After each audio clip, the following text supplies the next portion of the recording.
E aí, pessoal, parte 2? Parte 2, continuando falando um pouquinho sobre conteúdos, né, que você tem aí até no seu dia a dia. Não é que você observe de perto, mas você tem algum equipamento que você consegue observar fenômenos da física moderna, né? Justamente. E falando da relatividade, agora vamos fazer um pouquinho de cálculo, né?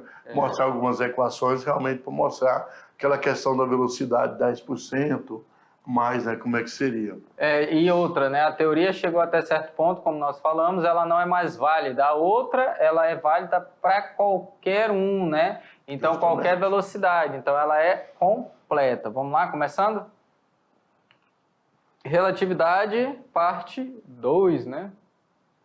Então, a relatividade em baixas velocidades, né? Sistema de navegação Navistar. Adição de velocidades, segundo a lei de Galileu e a lei relativística. E energia relativística, noções de relatividade geral. Bom, habilidades. Compreender que a constância da velocidade da luz, né? Por que a luz ela não muda a sua velocidade só se mudar de meio, né? No vácuo ela é constante. Provoca mudança no ritmo da passagem do tempo para observadores em movimento uniforme relativo entre si. Então, aquela questão da viagem no tempo, dois gêmeos, um viaja, a velocidade da luz, outro fica na Terra, quando volta, tem toda essa questão da contração do Mostrar que o tempo é relativo também, né? Depende do observador. Reconhecer que a diferença significativa entre os resultados da física clássica e da teoria da relatividade acontece apenas para velocidades que são frações significativas da velocidade da luz. Então, aí como nós falamos, né, aproximadamente 10%, perceber que o movimento uniforme relativo entre observadores modifica o comprimento de um objeto na direção desse movimento. Bom, então aí as habilidades, né? A teoria da relatividade restrita. A teoria da relatividade restrita tem como base dois postulados. Todas as leis da natureza são as mesmas em todos os sistemas de referência inerciais, sistemas de referência não acelerados, né? Que não estão mudando. É o que nós estudamos com Newton, né? Isso. 2. A velocidade de propagação da luz no vácuo é a mesma em todos os sistemas de referência iniciais. Sistema não acelerado também. Então, olha só, falando aí que a velocidade da luz, ela é independente, né? Até nós vamos ver um pouquinho na frente aqui como é isso, né? Então, a relatividade em baixas velocidades, sistema Navistar, né? Uma consequência do segundo postulado é que o valor da velocidade da luz, que é 3 vezes 10 oitava metro por segundo, né, é um limite para as velocidades. Então não tem nenhum outro corpo ou qualquer onda que possa ter uma velocidade maior que essa, né? Então isso é o máximo que qualquer coisa que nós conhecemos possa adquirir como velocidade. Nenhum corpo pode se mover com velocidade superior à da luz no vácuo. Esse postulado fez cair por terra o conceito da física clássica de referencial absoluto ou referencial privilegiado.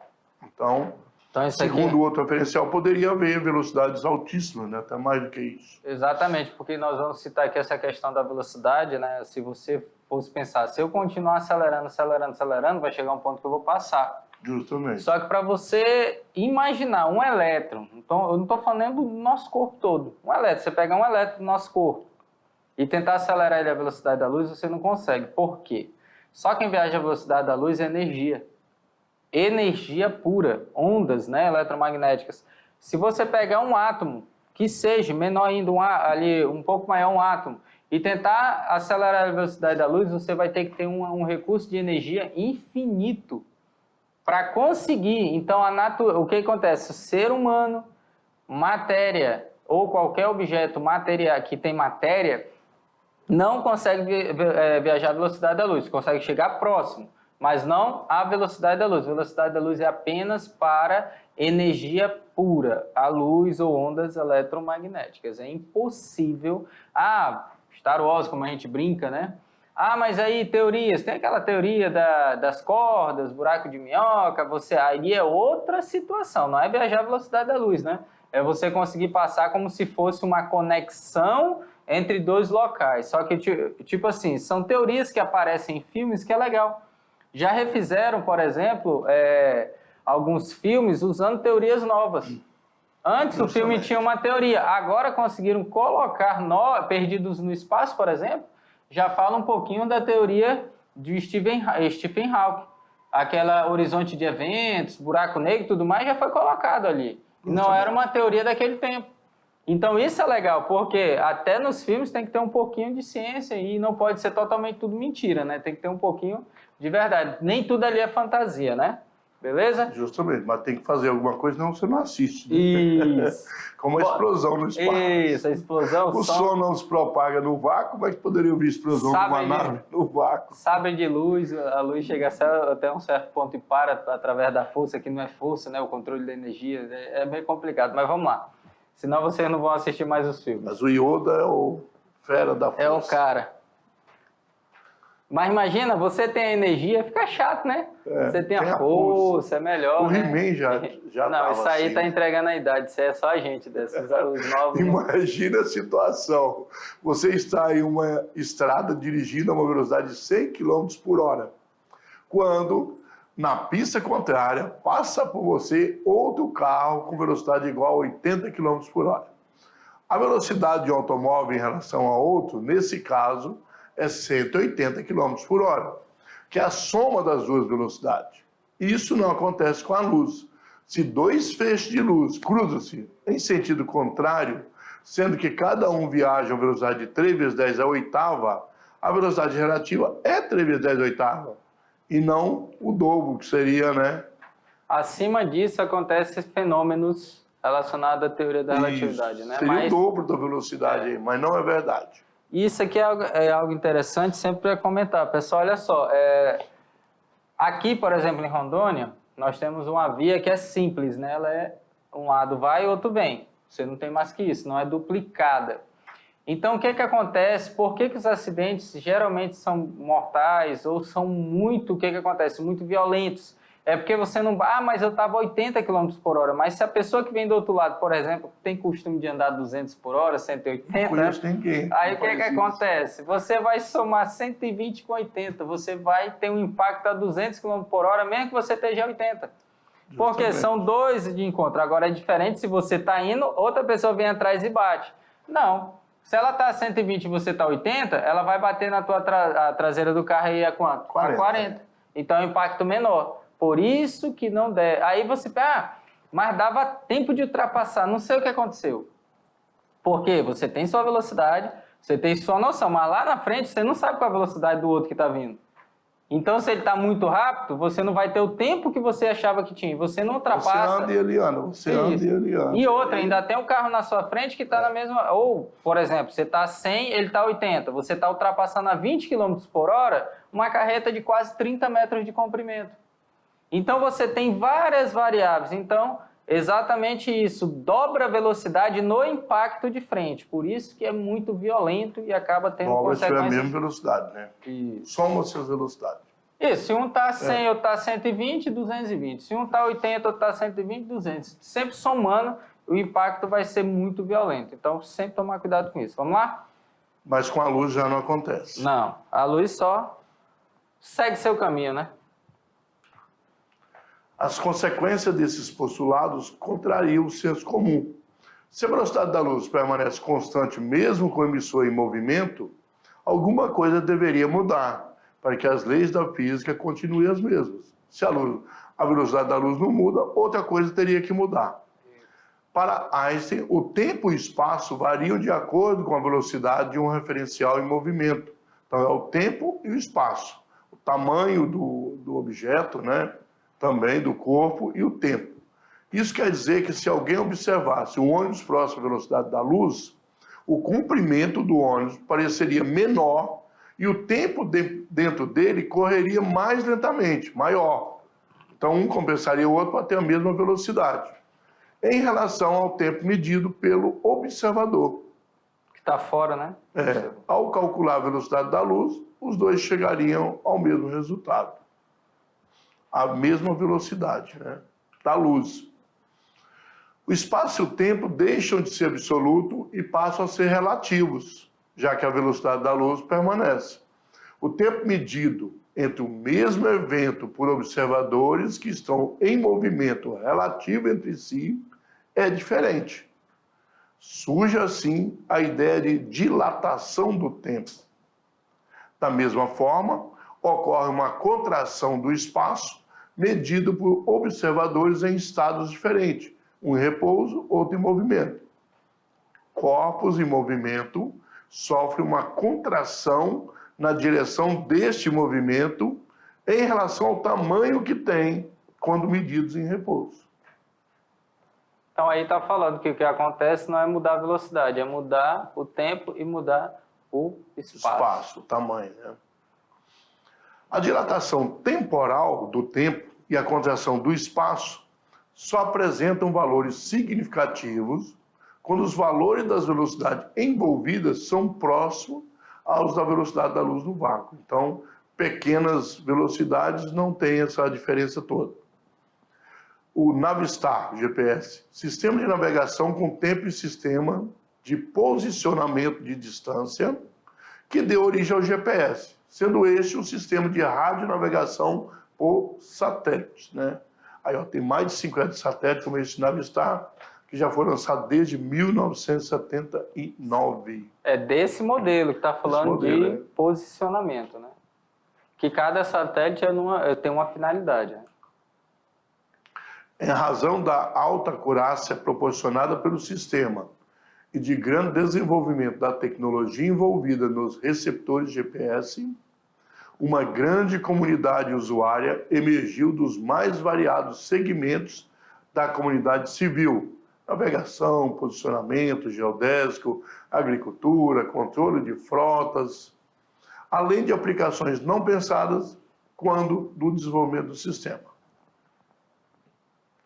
Aí está um exemplo visual, né, de 24 aí por satélite GPS, uma constelação em movimento com a Terra em rotação. Está no Colorado, dos Estados Unidos, estado do Colorado, da cidade de Golden, né, esse ponto aí.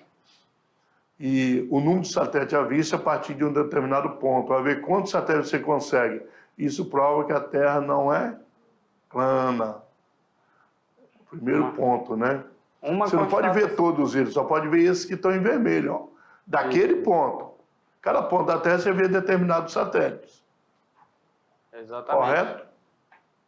Os satélites estão em órbita, são órbitas diferentes uns dos outros, né? Aí entra a parte se você vai ignorar ou não este conhecimento científico, né? Justamente. Você está com o celular na mão e não acreditar nesta teoria é complicado. E vai vir de onde essa onda, se não é do espaço, de satélite? Há tantos... Está conseguindo ver ali os 5 ou 6 satélites, né? Consegue ver mais ou menos. Dependendo da área, quando eles aparecem, aumenta. Chega até 8, mas aí, olha lá, vai diminuindo e tal. Tem essa média, né? Pelo visto aí de 6, 5, 8, 7, até um pouco mais. Beleza, vamos lá então. Adição de velocidade segundo a lei de Galileu e segundo a lei relativística. A física, uma transformação de Galileu é usada para transformações entre as coordenadas de dois quadros.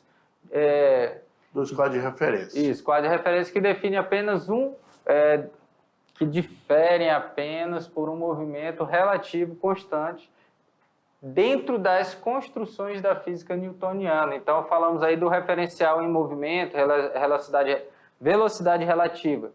Este é o ponto de vista da transformação passiva. As equações, embora aparentemente óbvias, são insustentáveis quando se consideram velocidades que se aproximam da velocidade da luz. Como foi falado, né? Não dá para usar a teoria de Galileu aí nesse ponto, né? Ou Newton, né? Aí você não consegue mais. Embora as transformações sejam nomeadas em homenagem a Galileu, é o conjunto de tempo e espaço absolutos, como concebido por Isaac Newton, que fornece seu domínio de definição. Em essência, né, as transformações de Galileu incorporam a noção intuitiva de adição e subtração de velocidades como vetores. Nós já falamos aqui, né, velocidade mudando de direção, não mudando de valor numérico. É por isso que às vezes soma, às vezes diminui, né? Isso. Sentidos opostos, mesmo sentido. A ideia é, na essência, muito simples. Se tivermos um corpo em movimento visto de um certo referencial, esse movimento visto de outro referencial que se move em relação a ele é simplesmente a comparação dos dois movimentos. Composição dos dois movimentos. Então, a questão de... É que está falando do referencial absoluto aqui, né? Dito de outra forma, o vetor de posição 1 do corpo em movimento... Dito de outra forma, o vetor de posição 1 do corpo em movimento, no caso, 2, quando visto de um referencial e dado simplesmente pela sua soma dos vetores de posição. 3, do corpo relativamente a outro, né? Referencial e do vetor de posição do ponto de referência de um referencial em relação ao outro. Então, todos esses está falando é você conseguir observar um fenômeno de vários pontos, né? Um parado, um em movimento, outro acelerado e assim por diante. Se V for a velocidade do referencial S', que nós vamos ver uma figura já já, relativamente ao referencial S, dois referenciais, temos para o movimento representado a seguinte relação entre as componentes dos vetores de posição. Então, aí, ó, Sistema as S. transformações de Galileu. Nós temos 3, onde Y é o tempo aí, né? No sistema S. Aí, continuando. Olha aí, ó. Então, um tempo, né? E depois tem um tempo T'. Sim, tudo que for Isso. acrescentado vai ser o T'. E S' vão se coincidir. Nós temos dois aí. Nós temos um S e um S', certo? Uhum. Continuando. Considere um veículo que se move relativamente ao solo, um referencial inicial S. Tá aí, ó. O solo é o S. Tá embaixo, né? Com uma velocidade V qualquer. Tá? A velocidade do ônibus aí, né? Vzinho. Sim. Uma pessoa dentro desse veículo move com velocidade V'. Olha bem, nós temos o ônibus em relação ao solo e temos a pessoa, um outro referencial V', também em relação ao piso do ônibus, né? Nós temos os dois aí. Temos o ônibus em relação ao solo e a pessoa em relação ao ônibus. Tá? Isso. Na relatividade galileana, a velocidade V da pessoa em relação a essa será o quê? Em relação ao solo, né? Isso. O V verdadeiro aí, né, que seria o V... Não, no primeiro nós estamos no mesmo sentido, nós vamos somar V' mais V, certo? Se tiver em sentido oposto, a pessoa correndo no ônibus em sentido oposto, V' menos V. Que é a velocidade da pessoa menos a do ônibus. Isso. Com certeza a do ônibus é maior. Essas são as equações de adição da velocidade de Galileu. Né? Você mudou o V' lá, você muda, né? A velocidade, você muda o sinal, certo? Pessoal, o que acontece? Você olha lá a pessoa, se ela vai se mover, lógico que o ônibus geralmente é mais rápido, né? Vamos supor, né? Geralmente é mais rápido. Se o ônibus está numa direção e você está andando, você adiciona a sua velocidade à do ônibus. Beleza. Se você andar ao contrário, o teu resultado final tem que ter uma velocidade negativa para indicar que você está no sentido contrário, oposto ao do ônibus. Isso nós estamos falando para a teoria clássica, né? Então vamos lá, continuando. Corretíssimo. Pronto, as duas, né? Agora, enriquecendo um pouquinho mais o conteúdo. Agora vamos colocar sobre Einstein. Na relatividade de Einstein, se V' e V são velocidade com a mesma ordem de grandeza da velocidade da luz, a gente chama a velocidade da luz como C. Isso, tá? Aí, né? Para não confundir com as outras velocidades. A velocidade V da pessoa, a real, digamos assim, no referencial S vai ser calculado por, olha bem, mudou. Agora tem toda uma equação, né? V' mais V, dividido por 1, mais V' vezes V, dividido por C ao quadrado. Aqui entra a parte principal, né? Que é a velocidade da luz. Se conhecemos V e queremos V', a equação fica assim. Ao contrário, né? Você viu que lá era V, Nós queríamos V, conhecíamos velinha. Agora nós conhecemos V e queremos velinha. Só muda, né? Só que mudou o sinal lá de 1 menos em vez de 1 mais. Olha bem. Essas relações são as equações relativísticas de transformações de velocidade. Então mudou bem agora a maneira de encontrar a velocidade do que antes. Antes era só somar ou diminuir, agora não. Temos que relacionar com a velocidade da luz. Para que ela seja válida, né? Então ela vai dar um Justamente. resultado válido, não vai dar um resultado errado. Veremos alguns casos interessantes. Caso 1, emitindo um pulso de luz, olha bem, agora tem a luz envolvida, uma lanterna na mão Aqui, ó. da pessoa, né? Dentro de um veículo. Caso em que o pulso de luz está sendo emitido de dentro do veículo por B.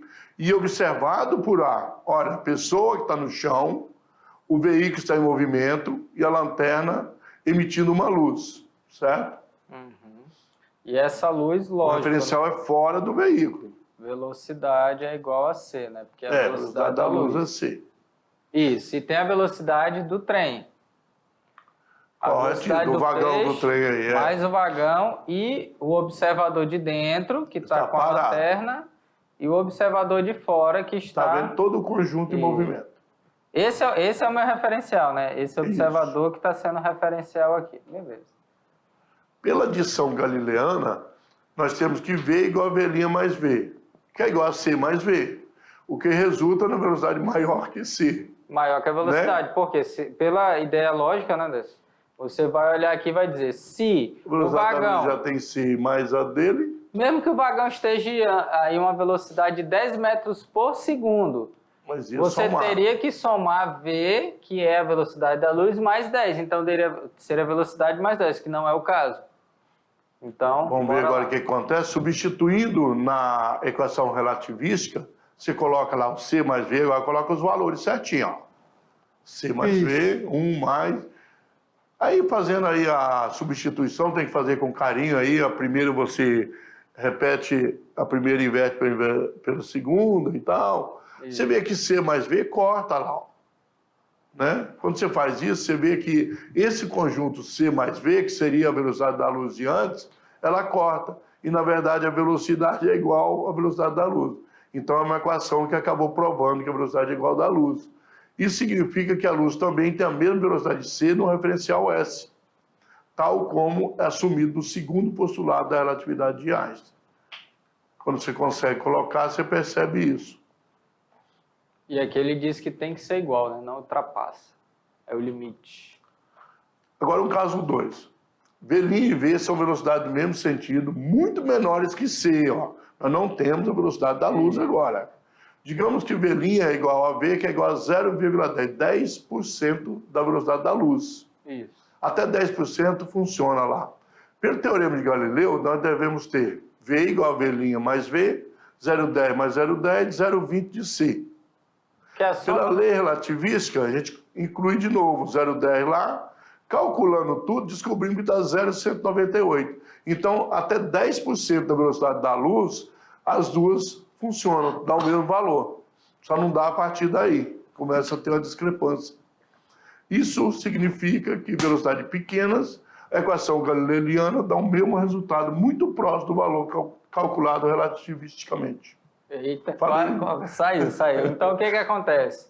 É como eu e Décio nós estávamos comentando, né? Não tem como você pegar, mas a teoria começa a falhar a partir de tal valor. Então, ela é válida até 20, né? Até 10%, 10% da velocidade da luz. ela funciona. Que aí vai dar um resultado próximo à teoria relativística, que ela sempre vai ser válida, tanto para altas quanto para baixas, né? Justamente. Você vai encontrar um resultado verdadeiro.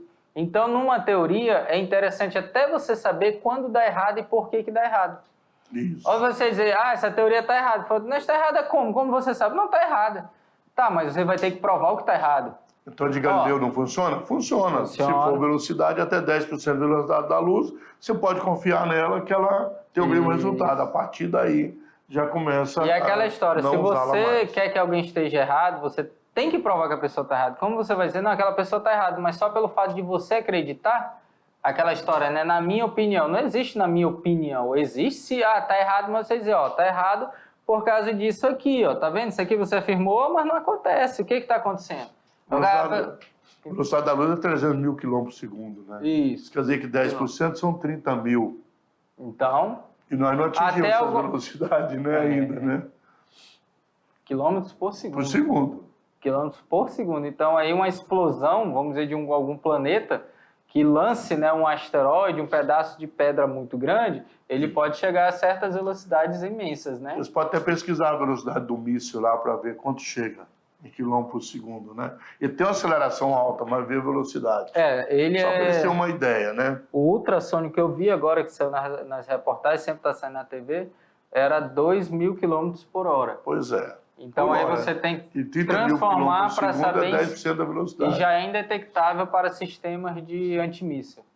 Ele consegue passar, quando ele é identificado já passou, já foi. Nem tem como, de tão rápido que ele é. Ainda, né? Porque sempre quando surge uma arma nova, surge outra anti-arma, aquela coisa toda. Mas está em teste só, não tem produção de escala.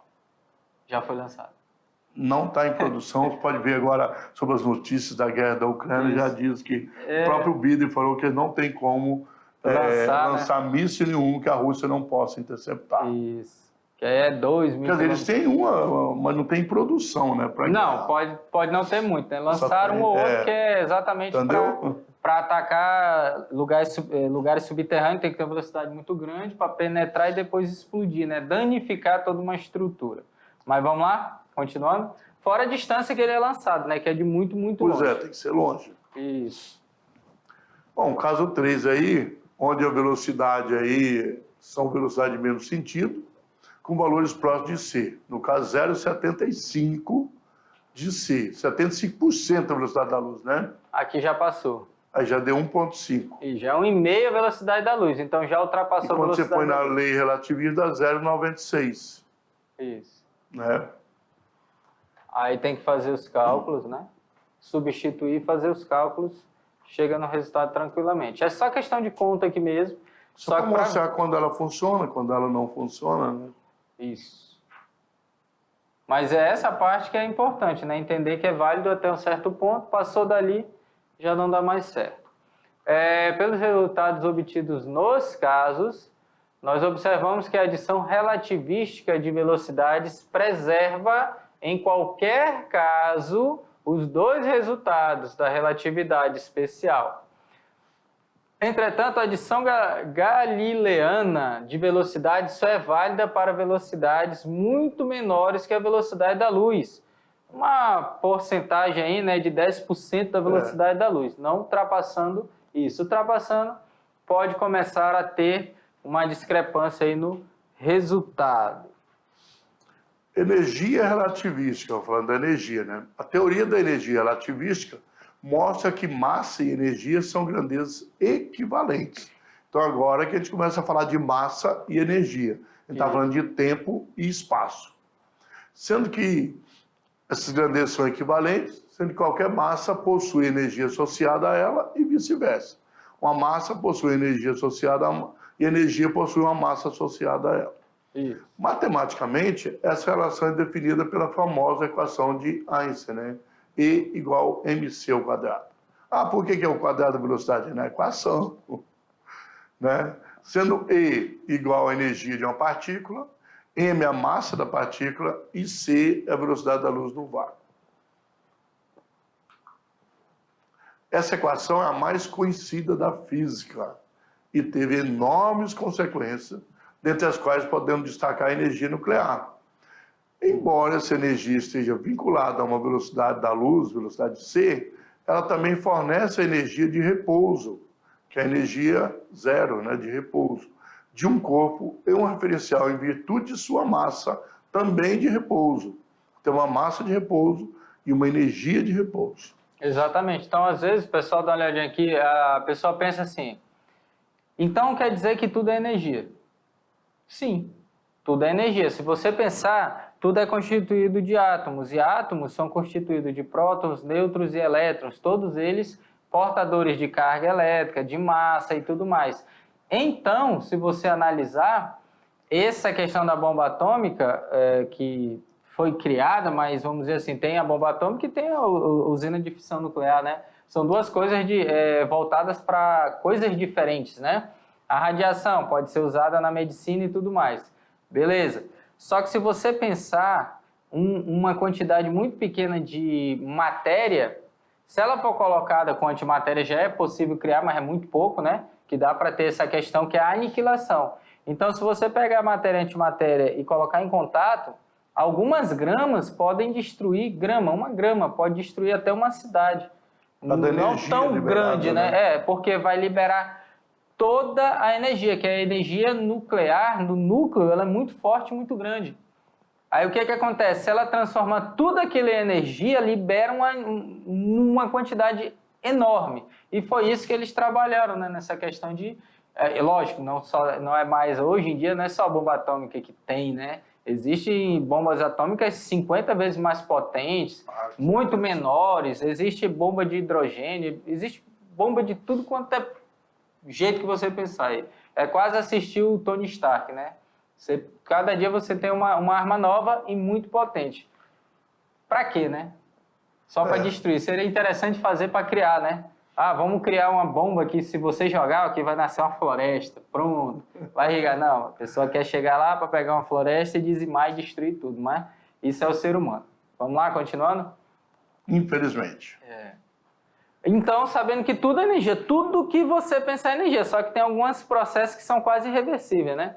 Tem processo depois que você faz para reverter, é muito difícil. É fácil você queimar um pedaço de madeira. Difícil é você pegar tudo... de madeira de novo? Esse que é o problema. É muito complicado. Porém falamos juntos. Isso. Porém, se o corpo estiver em movimento, com uma velocidade v, devemos levar em consideração que ele passa a ter também uma energia cinética, né? Que nós já falamos, energia relacionada ao movimento.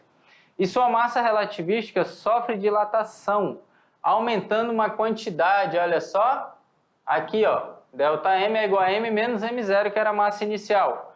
A massa relativística é dada pela equação, então massa relativística. Por que eu falei que é impossível acelerar uma partícula massiva à velocidade da luz? Porque quanto mais você aumenta a velocidade, maior a massa desse corpo. Então ela vai tendendo a infinito, então tem que ter energia infinita para mover essa partícula. E aí não funciona, né? Não, fica inviável, não tem como. Da forma que é botar... Então tem da massa e tem da energia cinética aí. Não precisa preocupar com essas equações, não tem que decorar, não. Não, isso aqui é mostrando que falou, que é a principal, né? Quando precisar, vai ter num texto, alguma coisa para você poder resolver. A equação da energia relativística mostra que a máxima energia que um corpo pode possuir é obtida pela multiplicação da massa pela velocidade da luz ao quadrado. O que também significa que uma quantidade mínima de massa pode produzir quantidades imensas de energia. Né? Foi o que eu acabei de falar, né? Exatamente isso. Noções da relatividade geral. A teoria da relatividade geral, proposta por Einstein também, é uma generalização da teoria da relatividade restrita, também de sua autoria. A relatividade geral leva em conta os aspectos fundamentais da relatividade restrita, mas também trata do efeito dos campos gravitacionais sobre o espaço e o tempo. Aí é uma distorção do espaço-tempo também, né? Os campos gravitacionais, ele trata dessa forma. E hoje está avançando estudos sobre essa teoria dos campos gravitacionais, né? Então, de acordo com a relatividade geral, grandes massas alteram a curvatura do espaço, produzindo a gravidade. Então, é isso que seria a gravidade, seria através desse procedimento. A teoria da relatividade geral é uma generalização da teoria da relatividade restrita de Einstein, mas vai além, levando em conta a aceleração dos corpos. Logo, a relatividade geral é válida para referenciais não inerciais, ou seja, que apresentam aceleração. A restrita tem que ser inerciais, né? E a geral pode ser para não inerciais. É um experimento muito simples, né? Que os alunos geralmente podem fazer, é esticar um lençol, como se fosse o tecido do espaço, e você soltar uma bola. Nem precisa ser tão pesado, uma bola mesmo, levinha ali, ela vai fazer o que? Ela vai deformar. Então ele fala que é mais ou menos isso, a gravidade, ela deforma ali o espaço-tempo. Então o que acontece? Quem está do lado vai acabar tendendo a cair, né? Só que aí tem que considerar o seguinte, que eles não estão parados, né? todo movimento praticamente no espaço é o quê?